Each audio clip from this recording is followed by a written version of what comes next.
కూర్చోబెట్టడం అనేది అనాదిగా వస్తున్న సంప్రదాయం.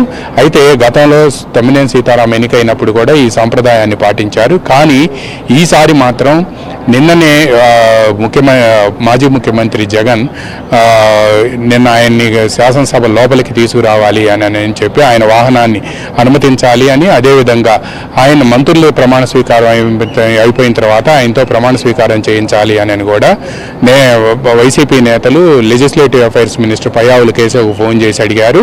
వాళ్ళ రిక్వెస్ట్ని చంద్రబాబు దృష్టికి తీసుకువెళ్ళడంతో ఆయన కూడా అనుమతించారు. ఎందుకంటే పట్టింపులకు పోనవసరం లేదు, సభ అనేది గౌరవ సభగా ఉంటుంది కాబట్టి అందరినీ కూడా అకామిడేట్ చేసి ఎవరైనా సరే, అది ఏ పార్టీ అయినా సరే, వాళ్ళ అభిప్రాయాలను గౌరవించాల్సిన బాధ్యత ఉంటుంది అని చెప్పి వాళ్ళు కోరిన కోరికను కన్సిడర్ చేయాలి అని కూడా చంద్రబాబు ఆదేశించడంతో నిన్న శాసనసభ మెయిన్ గేట్ వరకు కూడా ఎమ్మెల్యే వైఎస్ జగన్మోహన్ రెడ్డి వాహనాన్ని అనుమతించారు.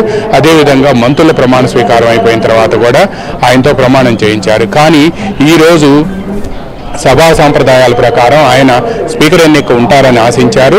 స్పీకర్ ఎన్నికలో పార్టిసిపేట్ చేయాలి అని చెప్పి కూడా నిన్న చంద్రబాబు నాయుడు ఆదేశాల మేరకు పయ్యావుల కేశవ్ జగన్ వెళ్ళిపోవడంతో ఆ తర్వాత స్థానంలో ఉండే మరో మాజీ మంత్రి సీనియర్ ఎమ్మెల్యే పెద్దిరెడ్డి రామచంద్రారెడ్డికి చెప్పారు. పెద్దిరెడ్డి రామచంద్రారెడ్డి ఈ విషయాన్ని జగన్ కూడా చేరవేయాలని సూచించారు. కానీ జగన్ ఈరోజు పులివెందులు వెళ్ళటంతో అసెంబ్లీకి హాజరు కాడు అని చెప్తున్నారు.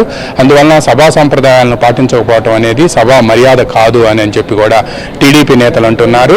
వాళ్ళు చేసిన రిక్వెస్ట్ను మేము కన్సిడర్ చేశాం కాబట్టి సభాపతి స్థానంలో కూర్చునే సమయంలో అన్ని పార్టీల నేతలు తీసుకువెళ్ళి ఆయన సభాపతి స్థానంలో కూర్చోబెడితే మాత్రం సభ గౌరవం పెరుగుతుంది, రాజకీయ పక్షాలకు హుందాతనం ఉంటుంది అని కూడా చెబుతూ ఉన్నారు. మనం చూస్తూ ఉన్నాము శంకరి, ఇప్పుడే చంద్రబాబు సభానాయకుడు ముఖ్యమంత్రి చంద్రబాబు నాయుడు కాన్వాయ్ శాసనసభలోకి ఎంటర్ అవుతోంది.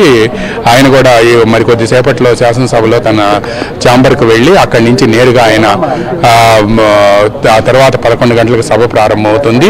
స్పీకర్ ఎన్నికకు సంబంధించి ఆయన కూడా లోపల స్పీకర్ ఎన్నికలో పాల్గొని ఆ తర్వాత స్పీకర్ని తీసుకువెళ్ళి అయ్యన్నపాత్రుడిని తీసుకువెళ్ళి శాసనసభాధిపతి స్థానంలో కూర్చోబెట్టబోతున్నారు. ఈ మొత్తం ప్రక్రియ అయ్యేందుకు దాదాపుగా 10 నుంచి 15 నిమిషాల సమయం పడుతుంది. ఇప్పటికే ముఖ్యమంత్రి చంద్రబాబు నాయుడు కాన్వాయ్ శాసనసభ ప్రాంగణంలోకి ఎంటర్ అయింది. ఆయనతో పాటు ముఖ్యమంత్రితో పాటు డిప్యూటీ సీఎంగా ఉండే పవన్ కళ్యాణ్ కూడా మరికొద్దిసేపట్లో ఎంటర్ కాబోతున్నారు. అయితే ఈ సభ స్పీకర్గా, శాసనసభ స్పీకర్గా అయ్యన్నపాత్రుడిని ఎన్నుకునే అంశానికి సంబంధించి దాదాపుగా ఒక 10 నుంచి 15 నిమిషాల వరకు కూడా ఈ ప్రాసెస్ అంతా పడుతుంది. ఆ తర్వాత ఎమ్మెల్యేలు వీళ్ళందరూ కూడా ప్రధానంగా ఆయన గురించి మాట్లాడతారు. ఈ మాట్లాడిన తర్వాత సభ వాయిదా పడుతుంది. దాదాపుగా 12 గంటల వరకు కూడా సభ జరిగే అవకాశం